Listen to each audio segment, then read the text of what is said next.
बिस्मिल्लाहिर्रहमानिर्रहीम। अस्सलामुअलैकुम नाज़रीन, जो पहली तस्वीर आप देख रहे हैं ये मस्जिद नबवी के सामने जन्नतुल बकी की है। जब जन्नतुल बकी में ये मज़ारात बने हुए थे तो कौन ने ये बनाए थे? ये सारे अहले बैत और अज़वाजे मुतारात के मज़ार थे। ये गली देखें, मस्जिद नबवी के सामने खूबसूरत और सदियों पुराने मकानात। ये 18वीं सदी की तस्वीर है।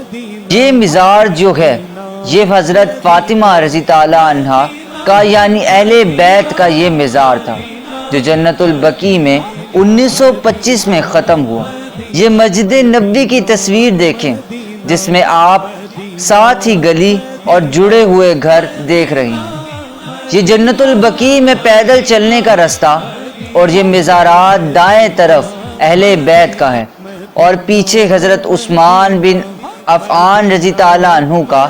और ये मदीना मनौरा की बड़ी ही खूबसूरत तस्वीर है।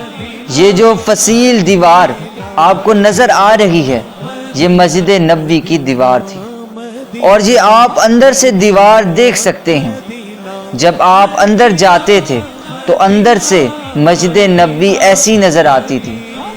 ये सुनहरी जालियों के ऊपर पर्दे लटके होते थे। ये जमजम के कुएं की एक तस्वीर है। ये घर की छत से सामने मस्जिद के मीनार नज़र आ रहे हैं। ये जहाँ पर लाल निशान है जहाँ हज़रत अबू अयूब अंसारी रज़ी ताला अन्हु का घर होता था, जहाँ आप सल्लल्लाहु अलैहि वसल्लम ने क़याम फरमाया था। ये जमजम के कुएं की इंतहाई पुरानी तस्वीर है। ये मस्जिद नबवी के करीब करीब जो गांव थे इसकी तस्वीर है। ये बाबुल बकी की हाथ से बनी हुई तस्वीर है। ये बाबुल रहमा है।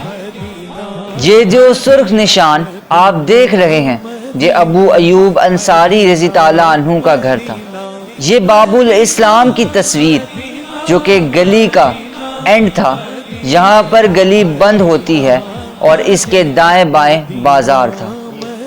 दोस्तों, अगर आपको वीडियो अच्छी लगे तो इसे लाइक करें, शेयर करें, हमारे चैनल को सब्सक्राइब करें।